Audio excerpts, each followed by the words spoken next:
अश्विन के बाद अब कई बड़े भारतीय खिलाड़ियों पर भी लटक रही है रिटायरमेंट की तलवार। तो वही दूसरी तरफ पाकिस्तान और आईपीएल को लेकर भी बहुत बड़ी रिपोर्ट आ रही है। नमस्कार दोस्तों, मैं यश तिवारी, आप देख रहे हैं क्रिकेट फटाफट का 1392वां एपिसोड। आज 20 दिसंबर की तारीख है और रोज की तरह आज भी आईपीएल को लेकर दिन भर की दोस्त बड़ी रिपोर्ट, बड़ी खबरें आपकी स्क्रीन पर हम परोसेंगे। एंड तक दोस्तों वीडियो को देखिए, वीडियो को लाइक और शेयर जरूर कीजिए और आईपीएल की हर खबर, हर रिपोर्ट, हर रोज सबसे पहले आपकी स्क्रीन पर पाने के लिए सब्सक्राइब का बटन नीचे हिट कर दो, बेल आइकन दबा दो। चलिए दोस्तों शुरुआत कर लेते हैं इस वीडियो की आज दिन भर की पहली बड़ी रिपोर्ट के साथ। तो जो चीज मैं लगातार बोल रहा था आपसे, अब वो चीज रविचंद्रन अश्विन के पिताजी ने भी कह दी है। दरअसल दोस्तों मैं आपसे लगातार बोल रहा था कि बड़े खिलाड़ियों के ऊपर रिटायरमेंट की तलवार लटक रही है और बीसीसीआई सीधे और उल्टे तरीके से बड़े प्लेयर्स के ऊपर प्रेशर बना रहा है कि भैया जल्दी जल्दी रिटायरमेंट लो, निकलो, आपकी जगह पर दूसरे खिलाड़ियों को लाना। वही हुआ है, रविचंद्रन अश्विन ने रिटायरमेंट ले लिया। रिटायरमेंट के बाद उन्हें कई सारे सभी लोगों ने बधाइयां दी, लेकिन लेकिन लेकिन भैया उनके पिताजी ने बड़ी बात कह दी। उन्होंने कहा lot of humiliation going on him since a long time.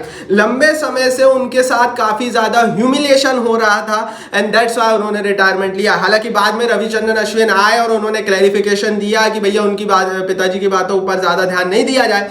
लेकिन ये चीज क्लियर कट बताती है कि खिलाड़ियों से बीसीसीआई चाहता क्या है। देखो T20 वर्ल्ड कप में भी यही हुआ था, प्लेयर्स के ऊपर प्रेशर था और इसलिए दो हमारे महान खिलाड़ियों ने वर्ल्ड कप जीत के बाद रिटायरमेंट ले लिया। अगर वो मैच हार भी जाते हम तो भी वो रिटायरमेंट होता और वो बहुत बुरे नोट पर होता, लेकिन क्योंकि हम जीते थे, उस जीत की खुशी में वो रिटायरमेंट हमें समझ नहीं आया, आज समझ आता है। लेकिन अब दोस्तों क्योंकि रविचंद्रन अश्विन के पिताजी ये क्लेम कर रहे हैं, ये बात क्लियर है कि प्लेयर्स के ऊपर प्रेशर है और इसी से जुड़ी हुई दूसरी बड़ी रिपोर्ट है। दूसरी बड़ी रिपोर्ट दोस्तों भारत के बड़े खिलाड़ियों के हवाले से निकल कर आ रही है। एक दफा फिर, आज चौथी बार दोस्तों मैं फिर बोल रहा हूं, ये अश्विन के रिटायरमेंट से पहले भी मैंने आपसे बोला था, आज फिर बोल रहा हूं, विराट, रोहित और जड्डू, इन तीनों खिलाड़ियों के ऊपर भी लगातार बीसीसीआई का प्रेशर है और इन तीनों खिलाड़ियों में से भी हमें बड़ी रिटायरमेंट्स देखने को मिल सकती है। रोहित शर्मा का करंट बॉडी लैंग्वेज ये बताता है कि रोहित शर्मा के ऊपर क्या बीत रही है, किस तरह की बातें उनसे हो रही होगी बीसीसीआई से। हो सकता है दोस्तों कि अगर ये बॉर्डर गावस्कर ट्रॉफी इन बड़े प्लेयर्स के लिए आखिरी हो और अगर हम वर्ल्ड टेस्ट चैंपियनशिप जो WTC है उसके फाइनल के लिए अगर हम क्वालिफाई नहीं करें तो इस सीरीज के लास्ट मैच में हमें बड़ी रिटायरमेंट्स और देखने को मिल जाए। दरअसल दोस्तों इस समय भारतीय क्रिकेट में एक बहुत तूफान से पहले की शांति नजर आ रही है। रविचंद्रन अश्विन का रिटायरमेंट एक बहुत छोटी चीज हो सकता है। वैसे तो अश्विन ने सब कुछ दिया हिंदुस्तान के क्रिकेट को, लेकिन आप ये सोच कर देखिए कि पता चले कि भैया हमें एक महीने के बाद विराट और रोहित भी टेस्ट जर्सी से आउट हो जाए, तो वो चीज हो सकती है और उसको कोई नकार नहीं सकता। फिर बोल रहा हूं, सबसे पहले मैंने आपको ये चीज बताई थी, अश्विन के रिटायरमेंट से पहले बता दिया था, बड़े प्लेयर्स पर प्रेशर है। फिर बोल रहा हूं अभी भी है और हो सकता है हमें, अगर हम वर्ल्ड टेस्ट चैंपियनशिप के फाइनल में नहीं गए तो हो सकता है हमें एक महीने बाद और बुरी बुरी खबरें बड़े प्लेयर्स के हवाले से सुनने को मिले। सही हो रहा है गलत, ये तो आप बताओ कमेंट बॉक्स में। मेरे हिसाब से तो गलत हो रहा है। आगे बढ़ते हैं तीसरी बड़ी रिपोर्ट की दोस्तों, यहां से बात कर लेते हैं। तो ये रिपोर्ट दोस्तों चेन्नई सुपर किंग्स की टीम के हवाले से निकल कर आ रही है। रविचंद्रन अश्विन ने चेन्नई सुपर किंग्स की टीम में एक लगातार खेलते रहने की बात कही। उन्होंने कहा aspire to play for as long as I can in Chennai. मैं जितना लंबा चाहे उतना खेलना चाहता हूं चेन्नई में, जब तक मुझसे खेलते बने। दरअसल दोस्तों अब ले देकर अश्विन के पास दो रास्ते बचते हैं, या तो वो आईपीएल में चेन्नई सुपर किंग्स की टीम से लगातार बैक टू बैक या किसी भी टीम की तरफ से खेलते रहे, या फिर भैया वो आईपीएल से भी रिटायरमेंट ले ले और दुनिया की दूसरी लीग खेले, जो तरीका मैंने कल आपको बताया था। लेकिन अब अश्विन का बयान आ चुका है तो यहां से ये क्लियर है कि अश्विन आईपीएल में ही खेलते रहना चाहते हैं। हो सकता है दोस्तों कि उनकी उम्मीद हो कि चेन्नई सुपर किंग्स की टीम में ही वो अपना अंतिम आईपीएल मैच खेले और उन्हें कम से कम अपने होम क्राउड के सामने चेन्नई में एक छोटा सा फेयरवेल मिल जाए। रविचंद्रन अश्विन जैसे प्लेयर बहुत कम आते हैं, दशकों में एक बार आता है और इतनी कंसिस्टेंटली स्पिन गेंदबाजी में लगातार दुनिया भर में जाकर प्रदर्शन करना बहुत कम खिलाड़ी कर पाए हैं। अश्विन के लिए एक लाइक जरूर बनता है, तो लाइक का बटन नीचे। आगे बढ़ते हैं दोस्तों, चौथी बड़ी रिपोर्ट की यहां से बात कर लेते हैं। यह खबर दोस्तों निकल कर आ रही है आईसीसी की नई पॉलिसी के हवाले से। एक नई पॉलिसी बनी है जिसका इंपैक्ट भारत और पाकिस्तान को तो होगा ही, आईपीएल और पीएसएल को भी होने वाला है। दैट्स व्हाई मैंने दोस्तों बोला कि बहुत जल्दी पीएसएल जो है वो गायब होता हुआ भी नजर आ सकता है दुनिया की क्रिकेट के नजरियों से। दरअसल दोस्तों 2025-26 नहीं, क्लियर हो गया है आईसीसी के हवाले से कि 2028 तक आईसीसी की एक नई पॉलिसी लागू हो गई है, जिसमें भारत और पाकिस्तान की पुरुष और महिला टीमें अपने रिस्पेक्टिव काउंटर पार्ट कंट्री में जाकर कोई भी लीग, कोई भी आईसीसी इवेंट का का हिस्सा नहीं होंगी। और अगर भारत में कोई आईसीसी इवेंट होगा तो पाकिस्तान के लिए एक हाइब्रिड मॉडल होगा, पाकिस्तान के मैचेस या तो लंका में कराए जाएंगे। तो दूसरी तरफ अगर पाकिस्तान में कोई आईसीसी इवेंट होगा तो भारत वहां पर हाइब्रिडली जाकर खेलेगा, यूएई भारत का प्रेफर्ड वेन्यू रहेगा। यहां पर दोस्तों 2-3 पेच भी है। 2026 का T20 वर्ल्ड कप भारत में हो रहा है, लेकिन वो जो समय है T20 वर्ल्ड कप होने का, उस समय बरसात होती है, भारत नहीं लंका में, और लंका पाकिस्तान का वेन्यू रहेगा। तो पाकिस्तान के लिए बुरी खबर यह है कि अगर वो 2026 का वर्ल्ड कप हो सकता है उन्हें धुले हुए मैचों में खेलना पड़े, मतलब बरसात से प्रभावित होकर खेलना पड़े, क्योंकि लंका का वेन्यू भारत ने पाकिस्तान को दे दिया है।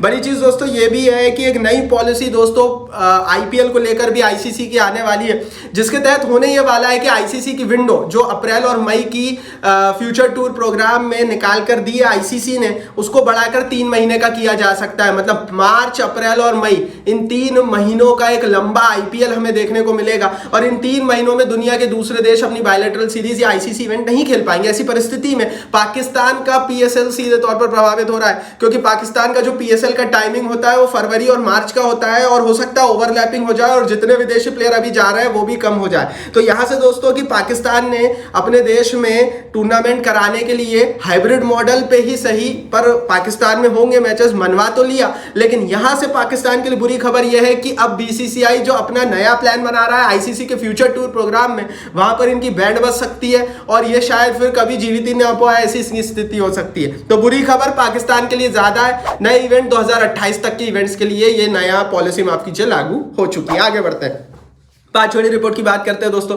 चेन्नई सुपर किंग्स से अब नहीं खेलेंगे तीक्षणा, लेकिन तीक्षणा ने चेन्नई सुपर किंग्स की टीम को लेकर एक बड़ी बातें कह दी। उन्होंने कहा calm and relaxed dressing room reason behind 5 titles. जो काम और रिलैक्स्ड ड्रेसिंग रूम होता है चेन्नई सुपर किंग्स की टीम का, वही रीजन है कि चेन्नई 5 बार खिताब जीता, ये बोल रहे हैं तीक्षणा।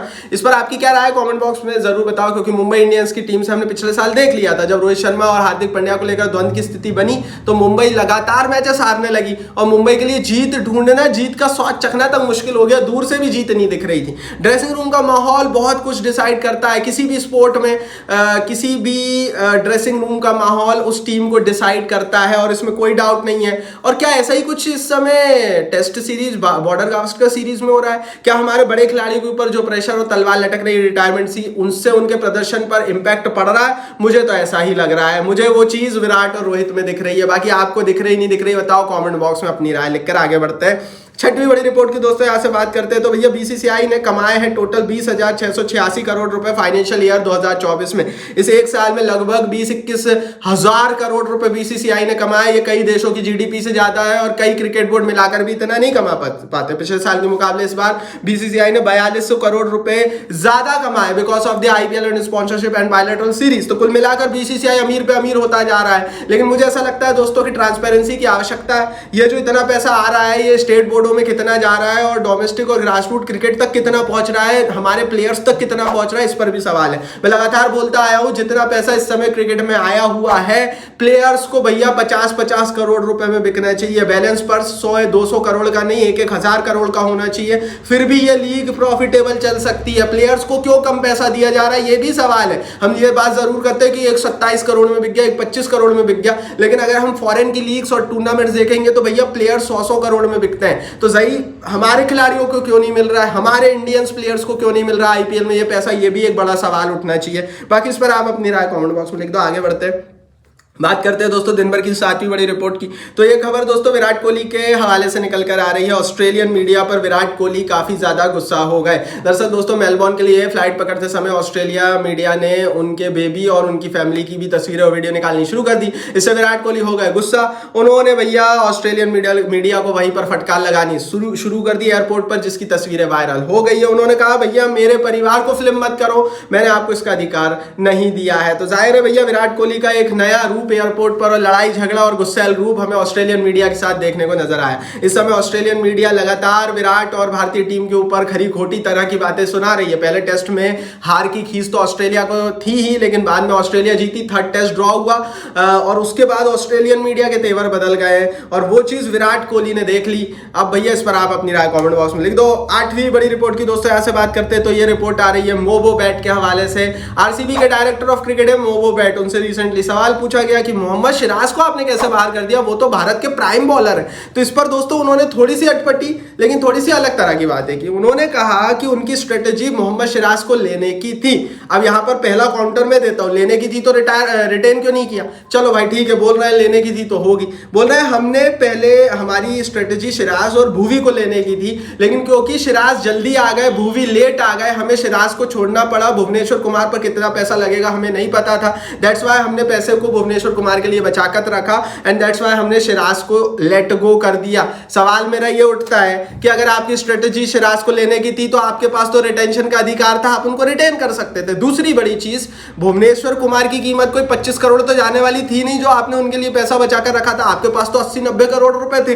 तो यार ये सब बातें बना रहे हैं, इनको सिराज को लेना नहीं था। अब ये बोल रहे हैं सिराज बहुत अच्छा खिलाड़ी, हमें लेना था ये और वो। अब यार देखो, ये आरसीबी का अपना मसला होगा और मैं भी ये मानता हूं कि भुवनेश्वर और सिराज को आप जब भी कंपेयर करोगे आपको भुवनेश्वर आगे ही दिखेंगे। भुवनेश्वर बड़े प्लेयर है सिराज से और वो प्रदर्शन में भी झलकता है, चाहे वो इकोनॉमी रेट हो चाहे वो कंसिस्टेंसी हो, और वो चीज आईपीएल में दिखती है कि भैया भुवनेश्वर कुमार उम्र का तकाजो है या कुछ भी हो, कंसिस्टेंट प्रदर्शन दे पाते हैं सिराज की तुलना में। लेकिन मोवोबेट बोल रहे हैं तो मैंने आप तक बता दी। 9वीं बड़ी रिपोर्ट की बात करते हैं। आरसीबी के मोवोबेट ने अगले साल के आईपीएल पर भी बड़ी बात कह दी। उन्होंने कहा winning the IPL is our target but the way we play is our obsession. तो वही भाई उस तरह की बात है कि भैया हमें इस साल का आईपीएल जीतना ही हमारा टारगेट है, लेकिन जिस तरह से हम खेलेंगे वो हमारा ऑब्सेशन है, मतलब वो हमारे लिए फितूर की तरह है, ब्ला ब्ला तरह की बातें हो रही है। देखो यार सीधी बात है, इस समय आरसीबी का लगा हुआ है कैंप और खिलाड़ियों को करना है पंप। तो खिलाड़ी पंप रहेंगे तो जाहिर है कि 3-4 महीने बाद जब आईपीएल आएगा तो उन्हें स्ट्रेटजीज पता होंगी। लेकिन कुल मिलाकर बातें यही है कि आरसीबी ने पिछले साल के मुकाबले एक बेहतर स्क्वाड बना ली है और वो बेहतर स्क्वाड ही आपको प्रदर्शन कर देगी, आपका ऑब्सेशन या बाकी चीजें नहीं। एंड मुझे लगता है कि पिछले साल के मुकाबले मुझे भी लगता है पर्सनली आरसीबी इस बार बेहतर प्रदर्शन करेगी। आगे बढ़ते हैं 10वीं बड़ी रिपोर्ट की दोस्तों बात करते हैं। तो टीम इंडिया मेलबॉर्न पहुंच चुकी है। बॉक्सिंग डे टेस्ट मैच 26 दिसंबर को क्रिसमस के अगले दिन शुरू होगा। मेलबॉर्न के एमसीजी स्टेडियम में ये मैच खेला जाएगा जो कि 30-31 तक चलेगा। तो सीधी बात यही है भैया कि एक बड़ा मैच होने वाला है, बॉक्सिंग डे टेस्ट मैच है ये। क्रिसमस के अगले दिन जो टेस्ट मैच होता है उसे बॉक्सिंग डे टेस्ट मैच कहा जाता है और ये साल का अंतिम टेस्ट मैच ऑस्ट्रेलिया के लिए इंटरनेशनली रहेगा। और अगर भारत यहां पर जीतता है तो ऑस्ट्रेलियन मीडिया में बवाल मच जाएगा। ये थी दिन भर की 10 बड़ी खबरें। कमेंट बॉक्स में बताओ कौन सी अगर आपको अच्छी लगी, कौन सी नहीं और क्यों। यूट्यूब ने कमेंट बॉक्स आपके लिए दिया, अपनी राय नीचे कमेंट बॉक्स में लिखो। वीडियो को लाइक और शेयर करो, चैनल को सब्सक्राइब नहीं किया तो सब्सक्राइब का बटन भी नीचे हटाओ, हिट कर दो, बेल आइकन दबा।